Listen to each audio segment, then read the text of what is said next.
It's beginning to look a lot like the Luke and Pete show for a Thursday. How the devil are you doing, Luke? You all right, mate? You all right? I thought you were going to give me a noddy holder. No. Tis not the season. I'm not doing it. I know you like me to do it, but it's not happening. It's not happening. Do you feel like it strains your vocal cords doing it? Yeah, I think it. I think it will shorten my my voice span. Something that I very much need because that is my work. It's the only thing we've got in it, you and I. It's the only thing we've got in it, as the song "Misshapes" by Pulp once said. Oh, speaking of which, I went to. This is funny. I went to go and see a band last Saturday called The Hold Steady. Do you remember them? I remember The Hold Steady. They were great. What was their Chips Ahoy? That was their big song. Chips Ahoy and Stuck Between Stations was their two big songs. Such a good album. It was a bad gig. Anyway, it was a bad gig. What happened? I just didn't like it. I just didn't really like it. I thought it was shit. Doesn't matter. Why? That's not the point I'm making. It just wasn't my cup of tea. I went. So listen, a few people were going. Right. My good friend Woody was going. Yeah. And my other good friend Mark was going, but Mark couldn't go because he had a family kind of emergency. So Woody said to me last minute, "Do you like The Hold Steady?" And I said, "Not really." And he said, "I've got a spare ticket tomorrow night. Do you want to come?" And I was like, "Well, I'd like to see Woody. I'd like to have a night out, a couple of beers. I'll come." Luke, so I went. What's it like being wrong all the time? Like it must be exhausting. Used to it. The Hold Steady are a good band. They're good. They are good. They're fun. You met the Wi-Fi have access to, right? Yeah. Yeah. She was in The Hold Steady.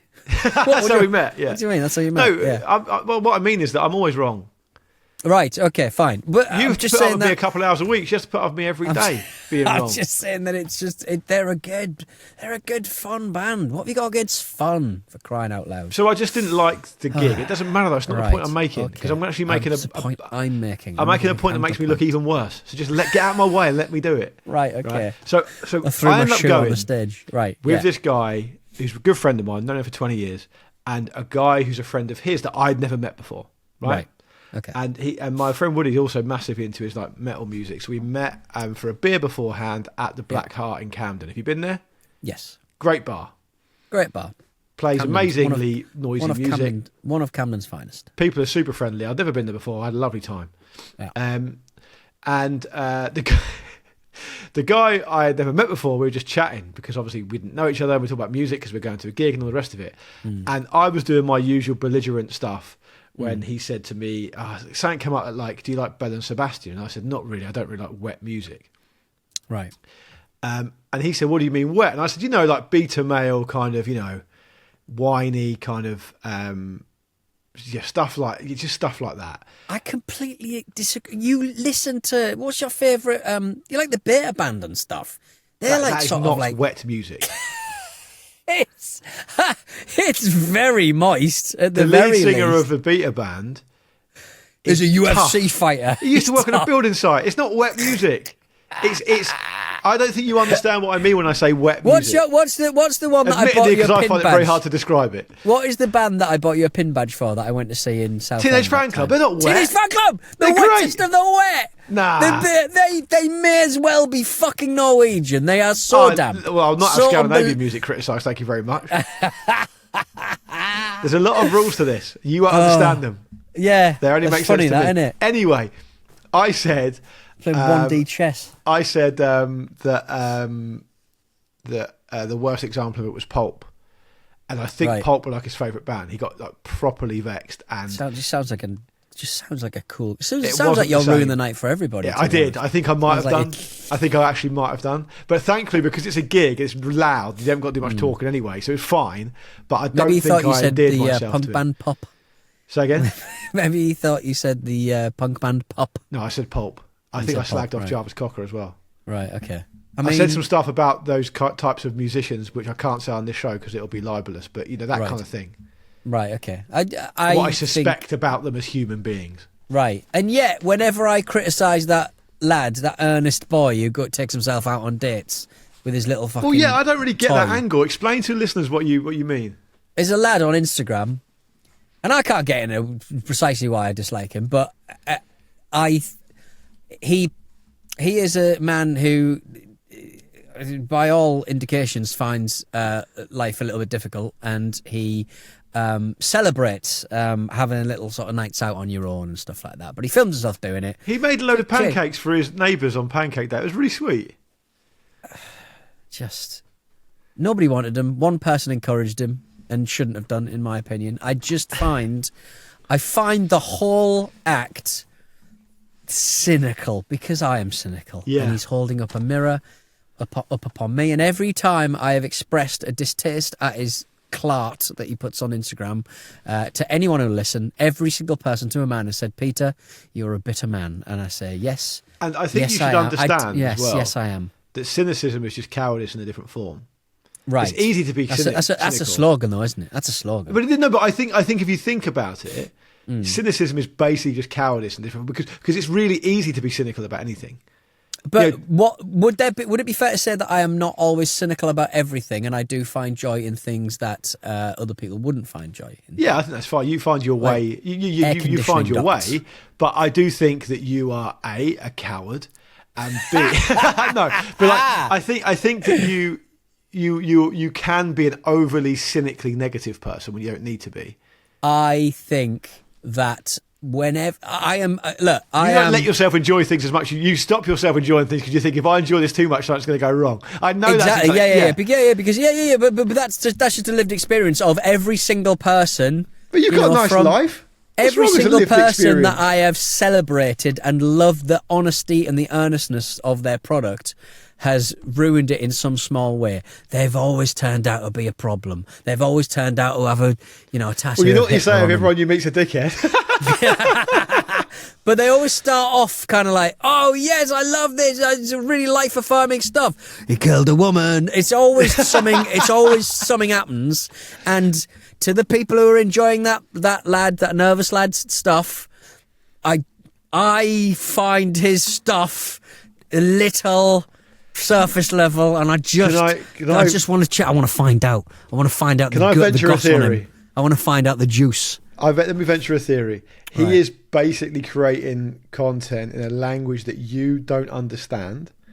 This is the fucking SNL UK conversation all over again. It's not for me. It is for me. Well, no, I don't think it is, because I think he's just doing something that he might as well be doing it in French for all you can understand it. I can understand. No, I can understand everything about it. I just don't believe it. I don't believe it. The way I'd argue is this. Earnest young lads doing stuff on the internet. There's a lad with quite severe ADHD and a lot of trauma and stuff. He's like this. He's a funny little fella. He does stuff. He runs a clothes.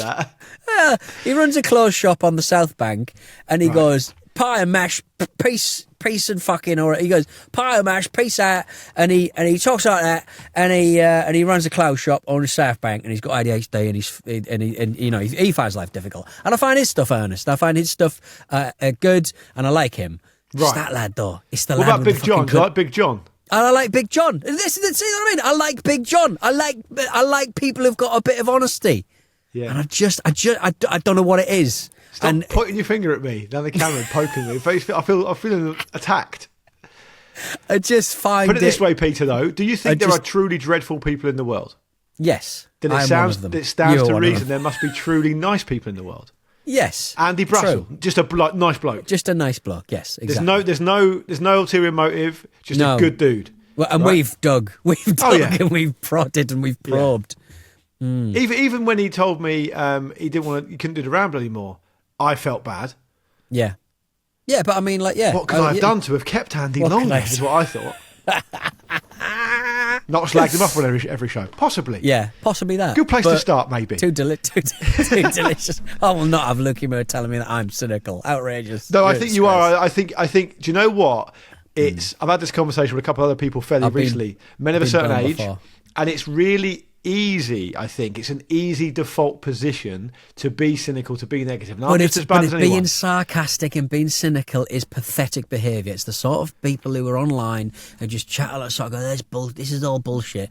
I fundamentally believe if somebody presents an act to me and I go act. and It's act. like you're kind of a Emperor Nero. performance. Everything's an everything act. is everything is a impress you. performance. You give Everything the on thumbs up Instagram or the is thumbs down. everything on Instagram is a performance. If I find it charming and judging it on its merits, I genuinely celebrate those things, and I have a track record on this very show of the woman on fucking YouTube who just reviews bus routes in London. This sort of like a West Indian woman who just all she does is get excited about cancelled bus routes. She's brilliant, right? And I love her, and I do celebrate these people. I genuinely find charming and important and fun and honest. But I just find this act a little bit too Fair enough. What's rot. his name? I can't remember. You'll have Yeah. seen him around. He was at the Brit Awards with his fucking dolphin or whatever the hell he's got. What? He's got a little toy thing. It's a fucking thing that people have All I'm sometimes saying to make is- them feel better. All I'm saying is there's lots Which of I'm not people out there, against. and this is a message to myself as well as anyone else.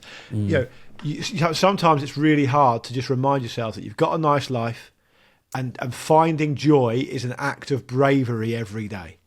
Because it's easy to default into really shit mindsets, and it's hard to allow yourself the unbridled joy. I'm trying to move house at the moment, Cynicism right? kills. Cynicism Well, kills. I'm not and I letting completely agree. myself. I'm not letting myself even imagine what it'll be like to be in a nice new house, because I can't let Right. myself. I'm not brave enough. Right.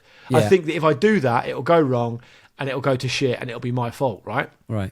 That's a horrible position to be in. Right. You know? Yeah, but I would say, but I have to be clear. I am cynical about a lot of things in my life, but people who create content online, I will judge them on their merits. And Big John gets a good old thumbs up, does he? Big John gets a thumb into one of his fried chicken balls, Yeah. and into my mouth. Thank Would you like a very Chinese with Big John? much. I would love a Chinese with Big John. You can get a looking, would you? No, I wouldn't. No, I wouldn't. Because it's funny, because him and Tom Skinner were kind of adjacent, and now Tom Skinner's taken the whatever it is they call it, the pill or whatever it is, to go weird. Yeah, And our mutual friend, who's also called John, said the other maybe a couple of years ago now, Tom Skinner, you watch, he'll get co-opted by the right-wing grifters because he's not bright enough. He'll get taken in. And that's exactly what's happened. Yeah. What do you think about his mental health walks? There's always one bloke who's dressed in a spiffy way, like in a sort of fancy way. I saw a brilliant meme the other day of that guy from Anthropic saying that Claude is showing, the AI product, Claude, is showing signs of human level anxiety.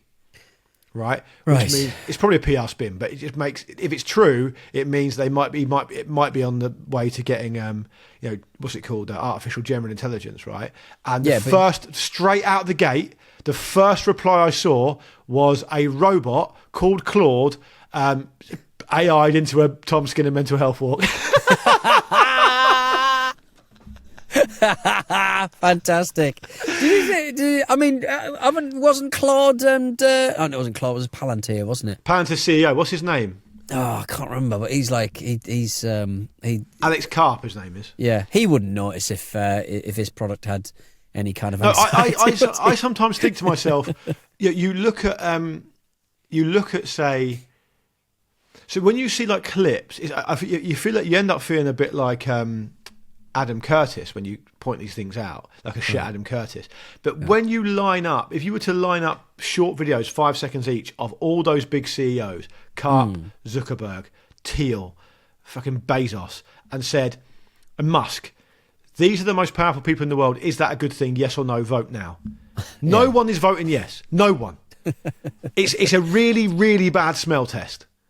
Yeah. The big debate around Anthropic and OpenAI with Sam Altman is that the Department of Defense in the US wanted Anthropic to sign over a load of stuff. Hegseth basically saying that Anthropic we want fully automated decision making on things like fucking taking out enemies and stuff. And the Anthropic CEO was like, "Look, you're not fucking doing that. It's nowhere near accurate enough. Yeah, I can't sign off on that." And so he just basically got every single contract torpedoed, and they basically did a blacklisting of his company, which is against a million different laws. And then Sam Altman just went, "We'll do it." Yeah, to be honest, Pete, like, without being too earnest, speaking of earnestness, since I've become a father, and this is probably a bit cowardly and privileged, I can't watch or read about children being hurt or killed. Yeah, it's just it's too painful for me. Anything. I always spoke about this before, but it's kind of like I feel like having a kid, and it's something that I guess everybody sort of goes through, and it's almost pretty lame to point it out, but it makes me feel like before that I was a psychopath. Yeah, you don't need, before I had to look after a kid, I was a psychopath, and I could read happily about or watch fucking a million fucking Moore's murder fucking documentaries and stuff. You always used to watch like videos on the internet of people being killed. You weirdo. No, it's not about that. It's not about the. Yeah, because you used to say it helps me remind myself that I'm just a meat puppet. You literally said that. I still watch that. I still grown-ups, but I still watch grown-ups kill themselves. No, it's more just the murder of children. Anything like that. You sort of go. I know. Yeah. But it makes you rise you up, and you're like, why do I feel stronger about this now? Yeah. Now I've got a kid. Was I that much of a psychopath before, or a sociopath, that I couldn't put myself in? It's why parents' people shoes, or just when people say, as a father of daughters, I can't believe it. Like you don't need to such be a fucking lame. Yeah, it is. Isn't it? Yeah, you don't need to be the father of a daughter to understand that violence towards women But it's is certainly bad. more visceral. One would suggest. But I think it probably does open people up in a much more visceral way emotionally, and that's what they mean if you were being generous to them. I think it's ridiculous to say that. I would never say that, but I kind of understand where they're coming from. I just think it's articulated quite poorly. Look, but here's one for you. Tell you what, here's one to think about going into the break, right? Right, okay. I don't know why people aren't admitting and reporting that we're already in World War III. See you after this. Right. Lukey's question of the day. Have you got to think about that? Yeah, but if you think about it, right, Russia have invaded Ukraine. That's been on for 4 years. That's a hot war. Right, that's happening every single day. Right, even though the news cycle can't keep up with it. You've got US and Israel bombing Iran, Lebanon. You've got Iran firing missiles all over the Middle East. Mining the Strait of Hormuz. Issues in the Strait of Hormuz. Like, it's, when we talk about the World War, like the First World War, we sort of imagine that it started on one day. Right, let's all have a war. No, it wasn't. What I mean? And also, the First World War was never, as far as I know, the First World War was never being fought in every single country in the world. It wasn't being fought between, in Argentina or the wilds of Alaska. I mean, maybe it was. I don't fucking know. But it's an example. So to me, it feels like it's all because that historians now, they tend to, the accepted kind of wisdom around the First World and Second World wars are that essentially they're now treated as almost like one big war. So from 1914 to 1945. Yeah. Okay. Because there was a lot of upheaval between the wars, there's a lot of shit going on. They tend to view them in a far more broader sense. Like to me, it feels like World War III already started. Yeah, I mean, but the thing is, the great variable is that it's all taco Trump, isn't it? As soon as it starts affecting the old footsie and the Dow Jones and stuff like that, he tends to sort of back down, doesn't he? And I think he realises he's bitten off more than he can chew with this situation. I understand why you're saying that, but let me check. And then it'll just be Netanyahu doing Netanyahu things that he's always planning to do. Let me check this out there, right? I think even now people give Trump way too much credit, and what I mean by that is, I saw a video the other day of Trump in the 2016 Republican primary. So he's trying to become the Republican candidate for president before he's elected. And I'm not going to say he's good, but he's on that stage with all those other candidates. Yeah. And it's 10 years ago, roughly almost to the day, and he is wildly different to what he's like now. Yeah, like he's speaking incoherent sentences. He's snapping back at people. He's doing zingers. People are laughing. Like it's coherent compared to now, where it is increasingly bizarre. And I just don't think. Like the other day, he did the war is won. The war won't be won yet. It's not a war. Direct contradiction of what all the other officials are saying.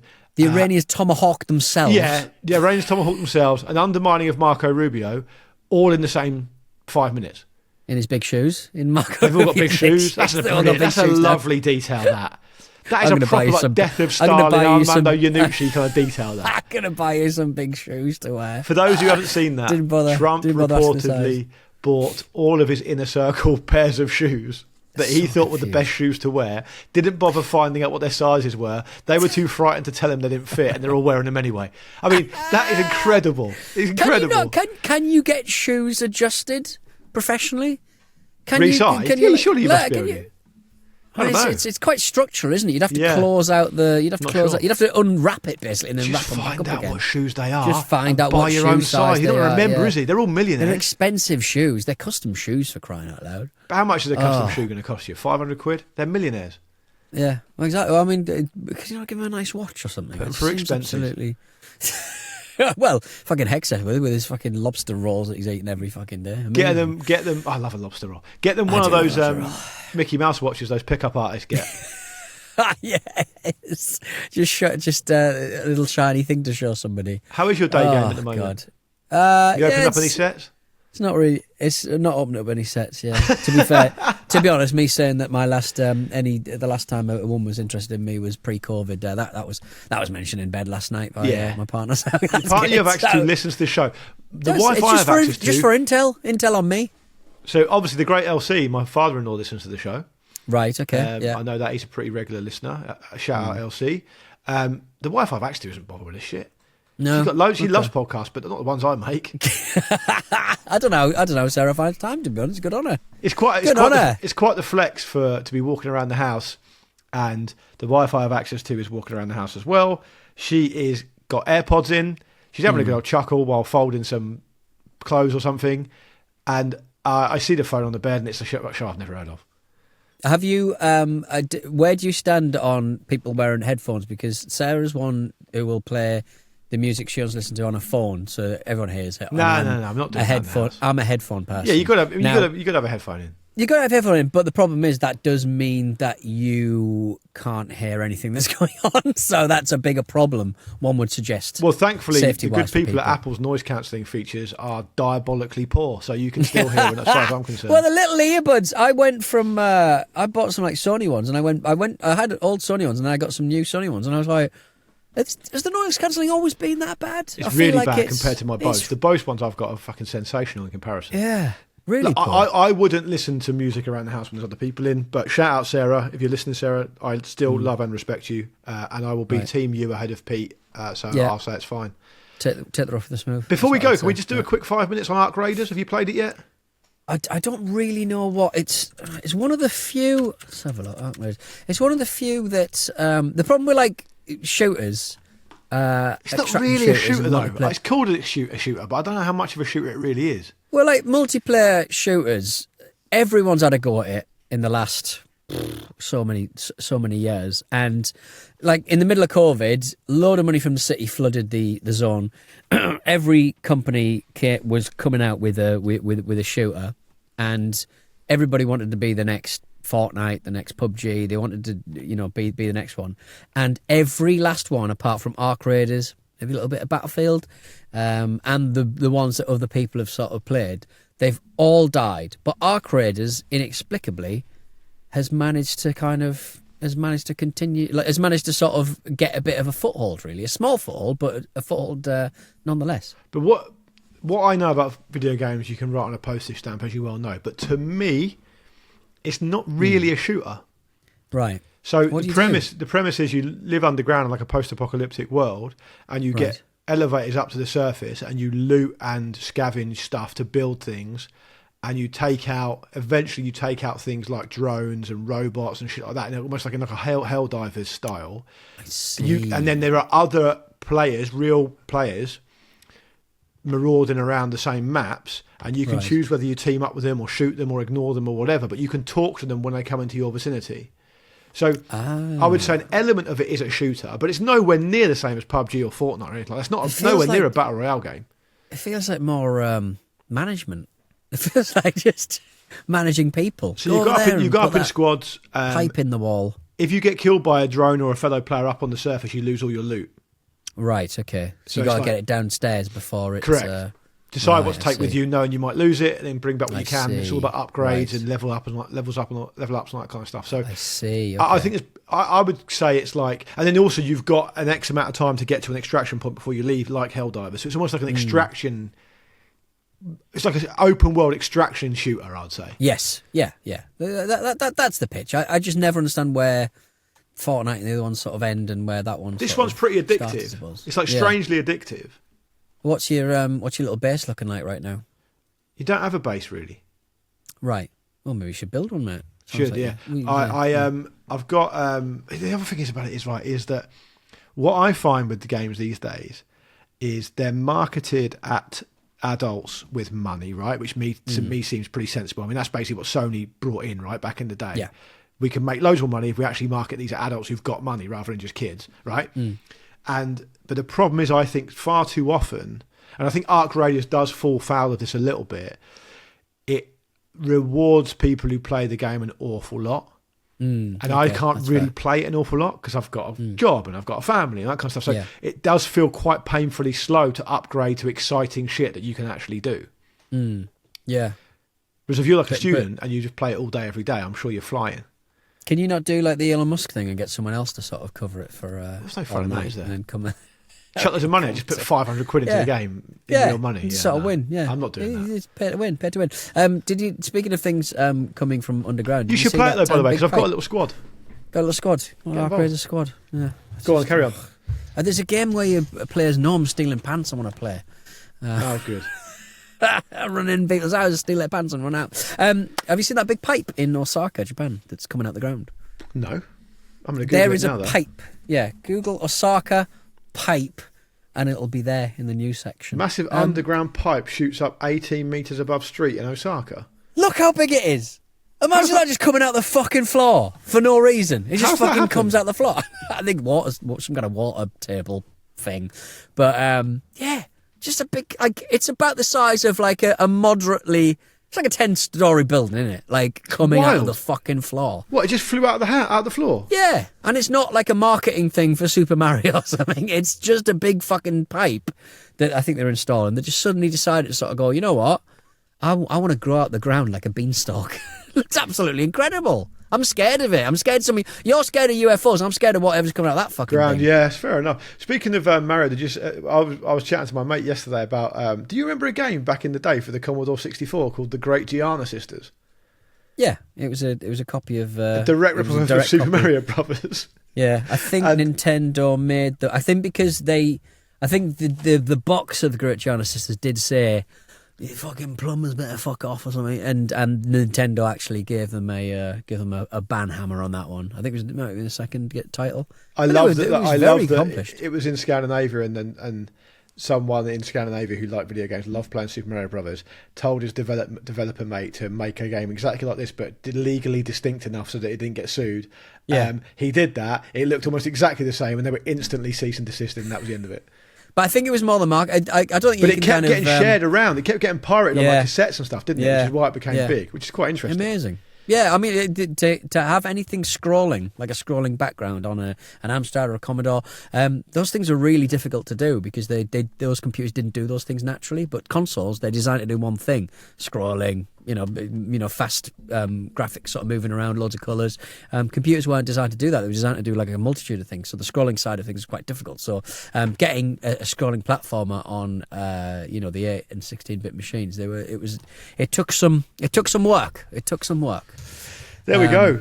I wonder if you could probably get it on an emulator on your old Mackie B now if you wanted. You probably could. Do people say Mackie B for MacBook? No. Should do, shouldn't they? No, it sounds lame. We'll be back. Yeah. We'll be back. We'll be back on. I'm going to be one of those guys who. Did we speak on this show or the last one? I'm going to go take my Mackie B to the Brits and I'm going to say, "Why have you brought your Mackie B?" I want me Mackie B. I want to Google stuff. Didn't need to bring that into the story, but hey, fine. But Mackie B, it's just a bit twee, innit? That was my point. Anyway, we'll be back on Monday. hello@lukebeatshow.com if you would like to agree with me. Go fuck yourself if you don't. We're also on YouTube and TikTok and Insta and all kinds of places, to be honest. So yeah, if you want to watch the show instead of listen to it, just look for it on YouTube and subscribe because I think you do get a really much better three-dimensional view of our dynamic. Yeah. Our dismissive dynamic. Your tree's out your window, my telly not working. It's actually a next door neighbour's tree, that one. Oh, there you go. Well, don't you touch that. I've got to have a conversation with the fucking next door neighbour. There's a tree I had one leaning on the my other day. He goes to me. fence post. He goes to me. Could you do me a favour? I want to get the fence done. Can you had your fence done? Yeah, I was like, yeah. It's about 2018. He's like, can you dig out who you used to see if I get in touch? Why are you putting this on me? Sure, there's an invoice, isn't there? You're his but it's neighbour, not aren't my. you? Just look up fences. Just fucking find a company. I don't fucking remember. You probably would. You like giving people Pete, information. Listen, if I say to you, stop being cynical. it is cynical, isn't it? Actually, it's cowardly. But he's putting it on me. Cowardly lying. Oh, do you know what? He's not putting it on you. He's just asking a bit of intel because it's hard to trust, tradespeople sometimes. I said to him, I Johnny, can't remember. not Johnny I can't B. remember. Bads. What are they called? Flash in the pans? What? Fly by nights? What? Yeah, carpet What is it? baggers. Jack the lads. Jack the lads. lads, Carpet baggers. Yeah. By the way, speaking of that, before we go, I remember a friend of mine moved down from Glasgow to a particularly rough part of Portsmouth, and one of the first things that happened was a bloke came round to his house who was a traveller and said, "Do you want to help cutting that bush back? I can see you've just moved in." And he knew nothing about this kind of thing and was like, "Oh yeah, thanks, that'd be really helpful." Just thought he was a neighbour. So Right. bloke just cuts his bush back for him and just knocks on the door again and says, 300 quid. He's like, what?